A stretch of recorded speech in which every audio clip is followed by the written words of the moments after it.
Hi, General Chemistry. I want to give you an update this week. I hope you're doing well.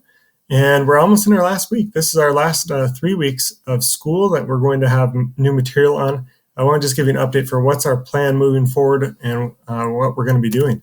And so this week we're finishing the acid bases unit. You have a quiz this week. But the week of May 18th through the 22nd, we'll start our last little mini unit. It's hard to cover a lot of material in a week. So this mini unit, it'll just be 2 weeks and we'll cover material with our last week of new material being May 26th through May 29th. And the idea is just to scratch the surface. What is a nuclear reaction? And kind of get rid of some of the mystery involved in those. Maybe when you think of chemical reactions involving nuclear chemistry, you think of these guys in a hazmat suit being protected against radiation. And maybe you think of radioactive waste or mutating people or genes or cancer and things like that. Maybe you've heard before that some things you consume can cause radiation. Like bananas, is it a lot of radiation? Is it a little? Is that a myth? Something like Brazil nuts, what is in it that causes that radiation and why is it occurring? Maybe you think of chemical reactors where you have a nuclear power plant and you get these big columns. Some of you may have even lived next to one of these and you see the gases coming off the top. What is that? Is that bad for the environment, good for the environment? Is it not very good for our atmosphere? Should we have them? Should we have not have them? Maybe think of Fukushima with the tidal wave that came in and wiped it out, and then you had the meltdown, and we had waste getting in the environment and things like that. Maybe you think of nuclear reactors as they pertain to submarines. You might not even know this, but the nuclear submarines are vessels that our military have that run on a nuclear chemical reaction. They can last for years and years and years. Like I think it's 20 years before they will switch out a sample, and that's what drives the submarine around. Same thing for many of our battleships that are driven by nuclear power. Maybe you think of an atomic bomb and the mystery behind that. Where does all that energy come from? How do they even create that? And what's going on with the nuclear bomb? This is an actual picture of a nuclear bomb test.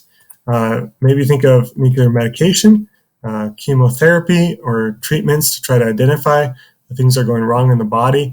How do they use nuclear medicine? Where do they produce it? How do they ship it? And things like that. Or maybe you've heard of radon before. It's one of our gases, noble gas on the periodic table. And it actually, Montana's a place where we have a lot of radon problems. But from the ground, it just comes up as a gas. You can't smell it. And it goes into your house and eventually goes into your lungs. And that can cause problems. How much do you need to cause problems? What is the threshold? And how do you know if you have that in your house or a system that helps prevent that from happening? So those are some of the ideas behind nuclear chemistry. We won't answer all those questions, but we'll scratch the surface into what's involved with nuclear chemistry and kind of get you going in the right direction for being able to answer some of those questions. So I want to go over some important deadlines here at the end, just so you're aware of it. But the last day of new instruction, if you're 9th through 11th grade, that's where I'll focus here. If you're 12th grade, just look at that first column there. But our last day will be that May 26th, and you saw it on the first slide there. All of your work needs to be turned in by June 1st, and that will give me time of 2 days there to turn around and grade your final work, put it in the grade book, and you'll be able to see your semester grade. So you will be able to log on to PowerSchool and see what would my grade be at the end of this semester on June 3rd.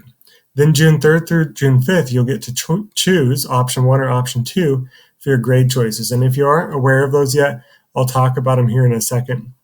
But you probably have seen those before, and I'll talk about them as it pertains to this class. But you'll be able to choose in that selection window which grade option you're going to have for this semester. Then your final grades will be posted on June 9th, and report cards and things like that will be sent afterwards. So let's take a look at our final grades for this class.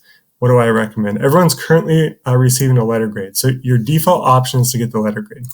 If you don't tell me otherwise, you're going to have an A, B, C, D, F on your transcript. You won't have F, I'm sorry. A, B, C, D on your transcript for this semester. If you want to do the pass or no credit option, you must email me during the option window timeline, which would be that June 3rd through the June 5th there. And you just need to email and say, I want to do pass, no credit. If you do that, then you will see a P for pass or an NC for no credit on your transcript after the end of this class for chemistry. Now, this is a class-by-class choice, so you can email just me, or you can email another teacher. You don't have to choose the same choice for all of your classes. Everyone's currently receiving a letter grade now, but if you want pass or no credit, you have to communicate that. What do I recommend? I recommend you earn the letter grade, so it appears on your transcript as a letter grade. There'll be less questions asked when you do college transcripts and scholarship applications and things like that. It'll count for your GPA. And I obviously recommend that you work hard till the end and then evaluate what the best option is, because you can still earn points that will change your score. And then at the end, you can look back and say, what should I choose for my particular situation that is best for me? Do I want the letter grade or the pass, no credit option? Is it possible to have a 0 in the grade book right now? Well, the answer is yes, if it was before the closure, but no 0 since the school's closed. So double check as I go through, and if you have a missing assignment, it should be a 59% minimum.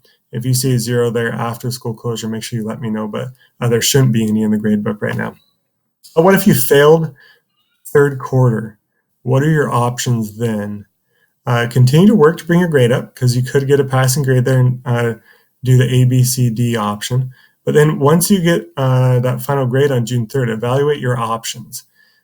If you get an F at the end of the semester, if you're failing still, then what's going to happen is you're just going to get that no credit. You can't get the F for this particular semester. No credit would mean that you would have to take that again.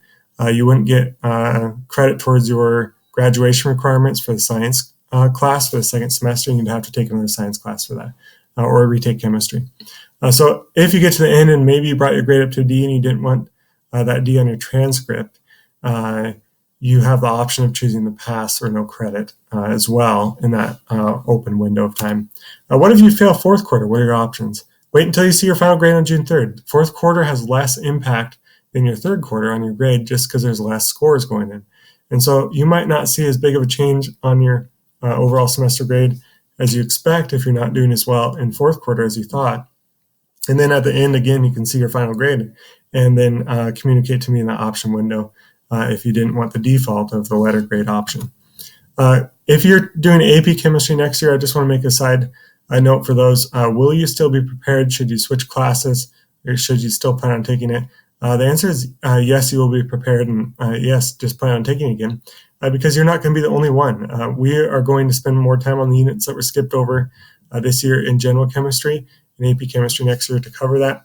So don't let that concern you. We're all in the same boat right now, and so is everyone else across the nation. And those are the students who will be taking the test that year as well. So for sure, I'd recommend sticking with your plans there. And that's it. So I hope you do well this week with our last little bit of acids and bases. And well, just email me questions if you have any regarding final grades and this week's material.